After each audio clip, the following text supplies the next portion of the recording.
Hello, welcome to the She Is Called Bible Study on the Samaritan Woman at the Well. My name is Dustyn Keepers, and I'm currently a PhD candidate at Wheaton College Graduate School. I'm studying John Calvin, ecclesiology, and feminist theology.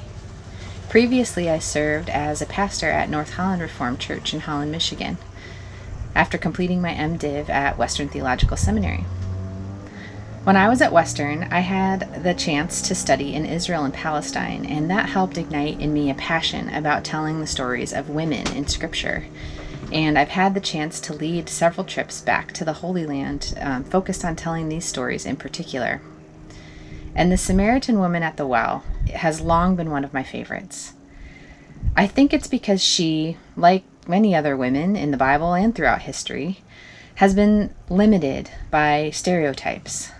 But when we look a little more closely at her story, she is a great example of discipleship.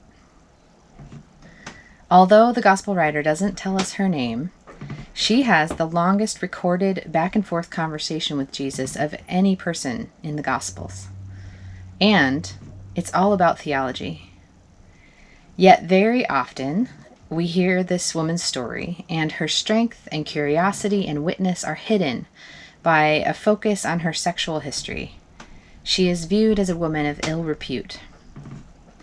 However, as you'll see in this Bible study lesson, scholars who study the time period offer several possible explanations for this woman's situation, and they all serve to remind us that it is likely not her choice or even the result of her own actions that she has had 5 husbands and is living with a man who is not her husband now.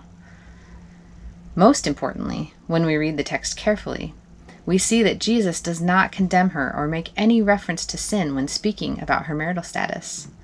Instead, their conversation about marriage leads her to recognize Jesus as a prophet and propels their discussion further forward.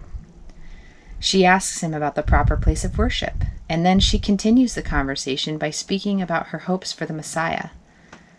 Ultimately, her talk with Jesus brings her to the realization that he is the one she's been waiting for.